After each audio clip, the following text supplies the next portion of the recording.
Hi, everyone. We actually all tell lies, and we begin early in our lives.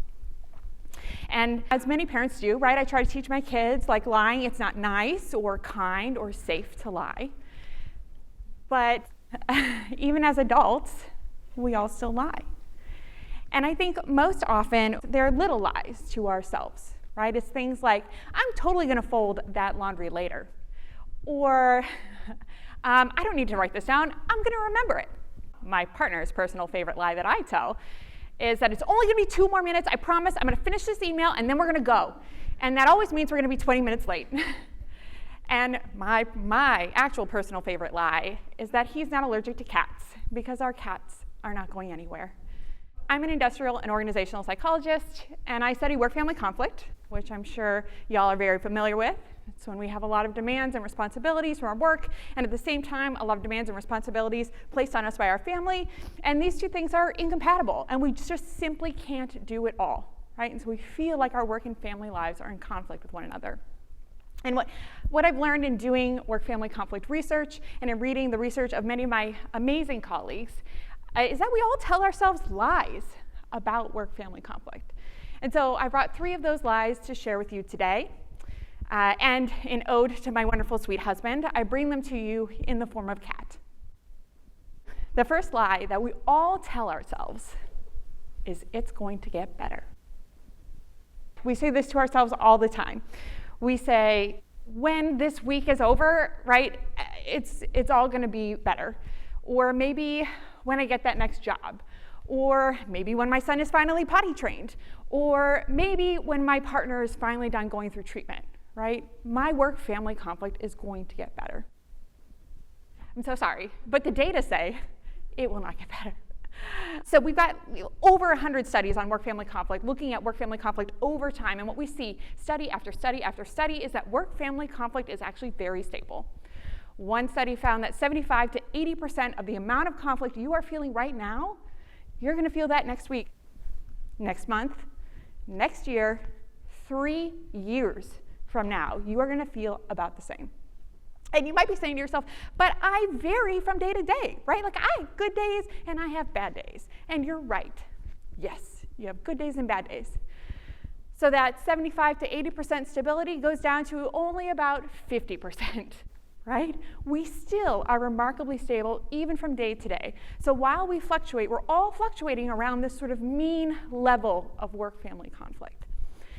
And you might say to yourself, but certainly, like, there are huge changes that can happen in life, right, that change how much work-family conflict I feel. And yes, you're absolutely right, right? So if you have a baby or you retire, that can change our levels of work-family conflict. But we are adaptive, and we come back. There's one study, for example, showing, like, in the COVID-19 pandemic, over those first couple of months, 75 to 87% of people stayed in their same work-family conflict profile, which is remarkable because work and family got thrown into a complete blender, and yet people stayed about the same. And so while we tell ourselves, maybe things will be better next week, next month, the reality is that things are probably going to actually be about the same. Now, another lie that we tell ourselves is that it's all on us. And I think this happens 2 ways. One is that we blame ourselves, and so we feel like we are responsible for not being able to handle all of our work and family responsibilities. And the second way this happens is that we feel like the burden is on us alone to take care of work-family conflict. And we actually have some data that shows this. So a study I conducted with my colleague, we sampled a little over 100 people. We got hundreds of episodes of work-family conflict. And we said, when you have this work-family conflict, who do you go to? And I don't know, somewhere around 76% of those conflict episodes, people said no one. I go to myself. I don't go to my supervisor, my coworker, my friends, not even my partner, although the partner was the next most common. I do this by myself. Another study conducted found that work-family conflict episodes are emotional, right? We feel things when we have work-family conflict, but people only share those emotions about a quarter of the time. So we very much so hold these experiences in, deal with them ourselves, and shoulder the burden.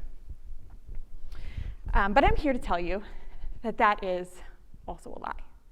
So we know when we're predicting work-family conflict, right, things like personality can matter, but what matters more is the situation, right? The actual demands that are being placed on you by your family, the actual expectations of your supervisor or your coworkers.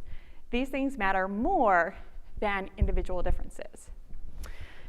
There's also a lot of research showing that social support is a really important antidote for work-family conflict. So one study that we did gathered hundreds of studies, over 1,000 effect sizes, and what we found unequivocally is that social support is associated with less work-family conflict. And this was true whether we're talking about emotional support, whether we're talking about lending a hand, whether we're talking about just feeling supported or actually seeing support. This was true in countries around the world, and it was especially true in countries where that social support is really needed. And in work family, right, we talk a lot about policies and structural supports, and these things are important, right? Things like flexibility and telecommuting and paid leave and maternity leave. But guess what? The data shows that these policies are not effective if we don't have the social support behind them, right? If you don't have the supervisor who's going to show you that policy, will help you use that policy. If you don't have the coworkers who are not going to email you while you're out on maternity leave, right? If you don't have the partner or the caregiving network at home to help you while you're out on maternity leave, adjust, right? So it is in fact not all on you. Work and family are embedded in these social structures. And it is through these social structures that we can really cope with our work-family conflict. A final lie that we like to tell ourselves is that work-family conflict is all bad. And so one of these cats may be you. All three are me from time to time, right? When we experience work-family conflict, we feel super stressed out. We feel anxious. We feel frustrated. We feel angry. We feel sad. And often we turn those negative emotions in on ourselves, right? See lie number 2, it's all on me. So I feel guilty, right? Maybe I feel shameful. Or remorseful or inadequate, right, as a parent and as a colleague or a worker. And these feelings are all very common, right? We've got 40 plus years of data showing that this is how people tend to feel when they have work-family conflict. But there's some new research that's coming out looking at work-family conflict instances, right? The moments when we have work-family conflict that actually says something a little bit different. So for example, when I think about my work-family conflict, sometimes my work-family conflict looks like me laying on the couch with my son watching Bluey because he's home from school sick. And in that moment, while I certainly have a lot of work piling up and it's very stressful, I actually feel really content. Or work-family conflict for me might look like 5 days after giving birth, getting on a Zoom call for my student's thesis proposal defense. And in that moment, despite being very tired, having just walked from hours in the NICU, feeling joy and pride because I get to celebrate my student and her incredible accomplishments. One study that we did found that when people experience a family interference with work, in that moment, they actually get a little bit less tired and their blood pressure goes down a little bit. Right? So sometimes these moments can be laced with these positive emotions, or they might be a break, right? A little bit of a break from our work or family responsibilities to do something different. There's also some recent research showing that work-family conflict can actually be helpful for us. It can help us to understand where our boundaries are and where our values are. So one recent study my colleague and I did showed that when parents have work-family conflict, they actually plan to spend more time with their kids the following day, or do spend more time with their kids the following day, right? Because work-family conflict might tell us, hey, I really need to be spending my time elsewhere, right? This doesn't feel good. And so work-family conflict in that way can be a way to help us keep balance and to help us know where we might want to spend our time.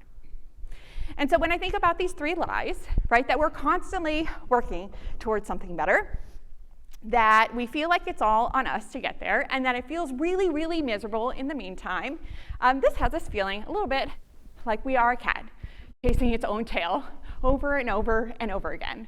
And so it's sort of no wonder to me that we keep asking ourselves things like, what even is work-family balance, and can I have it all? I mean, I think the answer to can I have it all is no, because we keep telling ourselves these lies, at least in part.